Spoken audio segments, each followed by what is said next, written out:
Today, we're diving into something that affects all of us, whether we realize it or not: dark psychology. And look, this isn't about supervillains with grand evil plans. Nope. This is about the subtle, everyday tactics people use to manipulate and control each other. We're going to pull back the curtain and see exactly how it all works.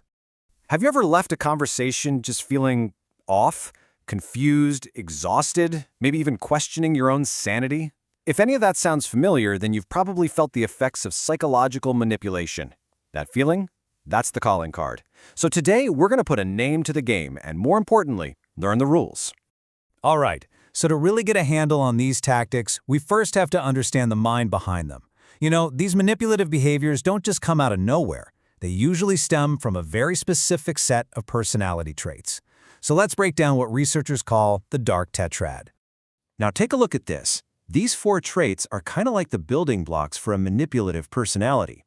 First, you've got narcissism, which is all about that huge ego, that sense of entitlement, and a bottomless need for praise. Then there's Machiavellianism. This is the master manipulator, the chess player who sees other people as just pawns for their own gain.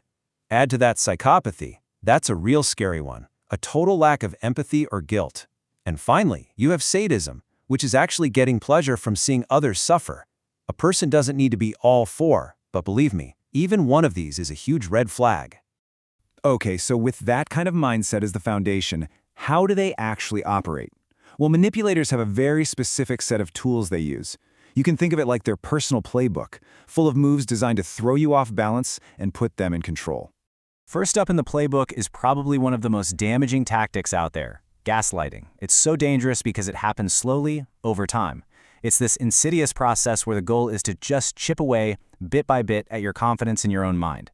It makes you so dependent on them that you end up accepting their version of reality instead of your own. So how can you tell if this is happening to you? The signs can be really subtle.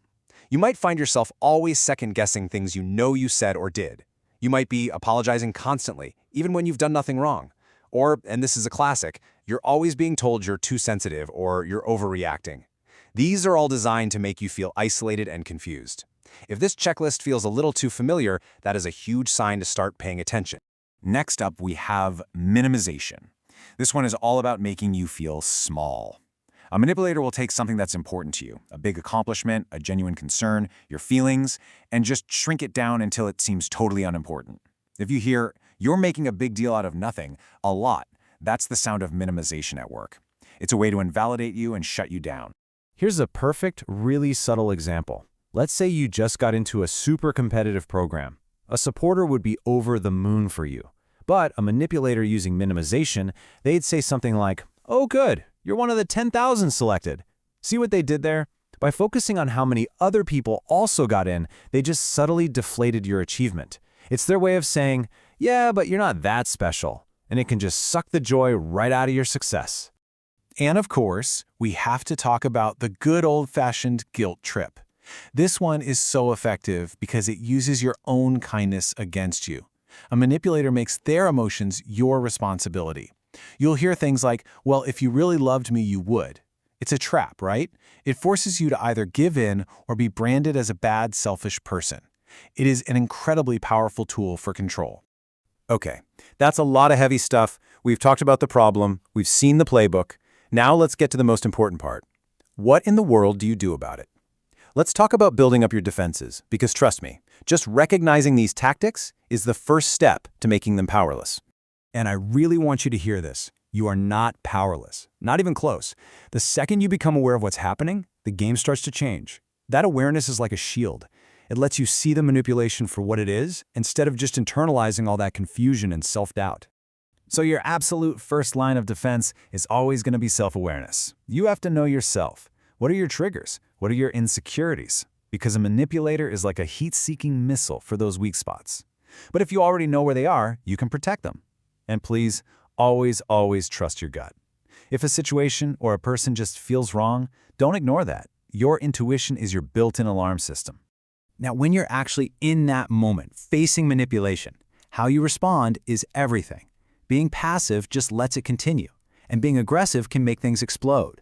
The sweet spot, the goal, is to be assertive. Assertiveness is just stating your needs and your opinions clearly and respectfully. It's being able to say, I'm not comfortable with that, or I see it differently, without starting a fight. And that brings us to boundaries. Let me be crystal clear about this. Setting boundaries is one of the healthiest, most important things you can ever do. It is not selfish. It is self-preservation. It's you drawing a line in the sand and telling the world how you deserve to be treated. A manipulator will always test those boundaries. Holding them firm is how you protect yourself. So what's the long game here? It's all about building a sense of self that is so solid, so strong, that you become a really, really difficult target to manipulate. This last part is all about reclaiming your mind and taking back your power for good. Look, manipulators feed on insecurity, so if you want an ultimate defense, build your self-esteem. It's like kryptonite to them, and you can do it. Start small. Set tiny, achievable goals to get that feeling of accomplishment. Surround yourself with people who actually lift you up. And maybe most importantly, learn how to say no without feeling guilty. Every single one of these steps reinforces your own worth and strengthens you from the inside out. At the end of the day, I want you to remember this one simple thing. There is only one person, just one, in this entire world that you have real control over. And that person is you. You can't control what other people do, but you can always control how you respond. So I'll leave you with this final thought. Your mind, your reality, your sense of who you are, that's the most valuable thing you own. It belongs to you and you alone. So the only question left is, who are you giving the keys to?